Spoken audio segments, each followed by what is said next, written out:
Bem-vindo ao canal Verdade ou Ficção, onde o mistério encontra a realidade. Nas profundezas das florestas brasileiras, há uma figura que causa medo, respeito e admiração. Um ser pequeno, de cabelos flamejantes e pés virados para trás, que protege a natureza com fúria sobrenatural. Seu nome ecoa desde os tempos mais antigos das tribos indígenas. Curupira, o espírito da floresta. Hoje, vamos explorar a origem dessa lenda, os relatos de quem afirma tê-lo visto, suas possíveis explicações culturais e científicas, e as histórias sombrias que continuam assustando caçadores e viajantes até hoje. Prepare-se, porque o que você vai ouvir agora mistura folclore, natureza e o inexplicável.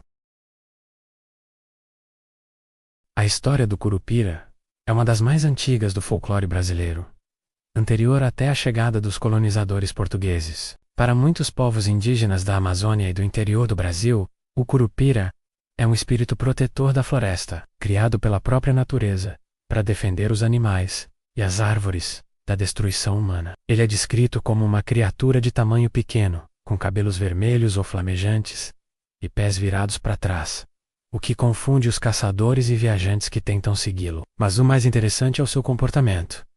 O Curupira não é exatamente um ser mau. Ele pune apenas aqueles que desrespeitam a floresta, menos caçadores cruéis, madeireiros ou quem mata por diversão. Para Estrebos, ele representa a consciência da natureza, uma força que equilibra a vida e protege o que é sagrado.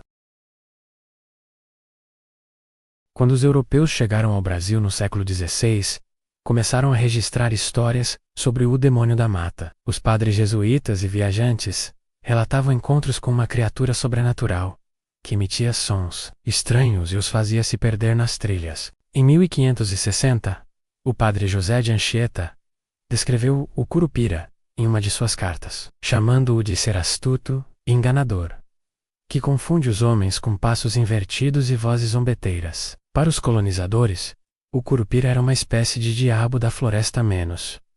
Mas para os nativos, era simplesmente a justiça da selva. Com o passar do tempo, a lenda se espalhou por todo o Brasil, ganhando versões diferentes em cada região. Em algumas, o Curupira montava uma onça pintada. Em outras, vivia dentro de árvores gigantes. Mas em todos, ele mantinha a mesma essência: proteger a floresta e punir os invasores.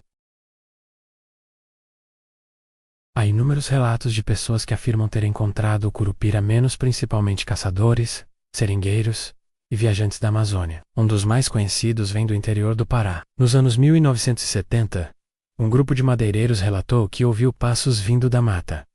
Mas ao investigar, encontraram apenas pegadas viradas ao contrário. Durante a noite, ouviram assobios agudos e risadas, que pareciam vir de todos os lados. Um dos homens teria desaparecido, e quando foi encontrado dias depois, estava em estado de choque, repetindo apenas: "Ele tem fogo no cabelo." Em outro caso, na região de Tefé, no Amazonas, uma equipe de documentaristas registrou sons incomuns e luzes alaranjadas nas árvores. Durante uma gravação noturna sobre o folclore local, as câmeras sofreram falhas inexplicáveis, e o material foi considerado inutilizável. Esses e outros relatos reforçam a crença de que o Curupira não é apenas uma história inventada, mas um fenômeno que ainda se manifesta nas florestas brasileiras.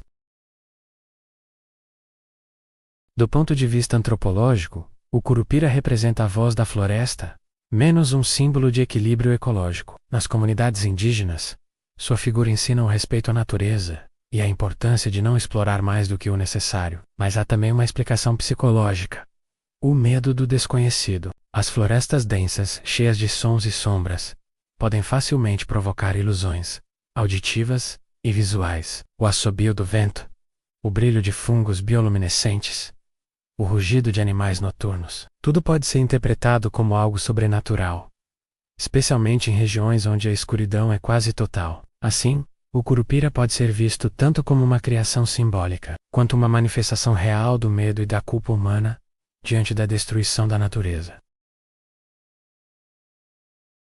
Mas há quem diga que o Curupira é mais do que mito. Alguns espiritualistas e estudiosos do ocultismo afirmam que o Curupira é uma entidade elemental, um espírito ligado diretamente à energia vital da Terra. Nessa visão, Ele seria um ser real, porém de outra dimensão, responsável por equilibrar o ecossistema e repelir forças destrutivas. Outros acreditam que ele seria a manifestação de espíritos antigos, guardiões das florestas que ainda resistem à exploração humana. Há também relatos de médiuns que afirmam ter recebido mensagens espirituais vindas de seres identificados como curupiras, pedindo respeito e preservação ambiental. Curiosamente, mesmo em tempos modernos, pilotos, exploradores e trabalhadores de campo relatam fenômenos estranhos, como luzes, vozes e presenças em áreas de mata fechada. Coincidência ou uma lembrança viva de que o curupira ainda observa quem entra em seu território? Nos últimos anos, vídeos e áudios circulam nas redes sociais, mostrando sons inexplicáveis na floresta amazônica. Menos assobios longos, risadas distantes e até pegadas viradas registradas por exploradores. Em 2018, um grupo de caçadores de Rondônia divulgou um vídeo mostrando marcas de pés invertidos no solo úmido, com uma trilha que levava até uma árvore queimada por dentro, como se algo tivesse incendiado de dentro para fora. Os moradores locais disseram apenas uma coisa: o curupira passou por ali. Mesmo sem provas conclusivas, a coincidência entre esses relatos e as antigas descrições indígenas é impressionante. O curupira não é apenas uma lenda, menos é um símbolo da identidade brasileira. Ele aparece em livros, filmes, séries e até nos quadrinhos modernos. É considerado o primeiro herói ecológico do Brasil, um protetor do meio ambiente, antes mesmo de existirem leis ambientais. Escolas em várias regiões utilizam sua história para ensinar consciência ambiental às crianças. Mas, para muitos povos indígenas, o curupira ainda é uma presença viva, um espírito que deve ser respeitado e temido. Antes de caçar ou cortar uma árvore, é comum que ofereçam tabaco, mel ou frutos, pedindo permissão para não ofendê-lo. Essa dualidade entre medo e respeito é o que mantém o curupira tão fascinante até hoje. Apesar das inúmeras tentativas de racionalizar o mito, há pontos que continuam sem resposta. Por exemplo, como explicar as pegadas invertidas encontradas em locais isolados? Ou as luzes alaranjadas e os sons metálicos relatados por exploradores? Por que tantos relatos diferentes descrevem as mesmas características físicas e comportamentais do curupira, mesmo em regiões distantes entre si? Seria apenas uma coincidência cultural? Ou algo realmente habita as matas, observando de perto aqueles que ousam invadir o coração da floresta? O curupira é mais do que uma lenda assustadora. Menos ele é o reflexo do nosso relacionamento com a natureza. Enquanto continuarmos destruindo florestas e ignorando os sinais do planeta, talvez o curupira seja uma mensagem ancestral que ainda tenta nos alertar. Seja uma força espiritual, um símbolo ecológico ou uma entidade real. O fato é que seu mito continua vivo, pulsando no imaginário e nas matas do Brasil. E talvez, da próxima vez que você ouvir um assobio estranho, ou ver pegadas viradas no chão, seja melhor respeitar o silêncio da floresta. E você? O que acha?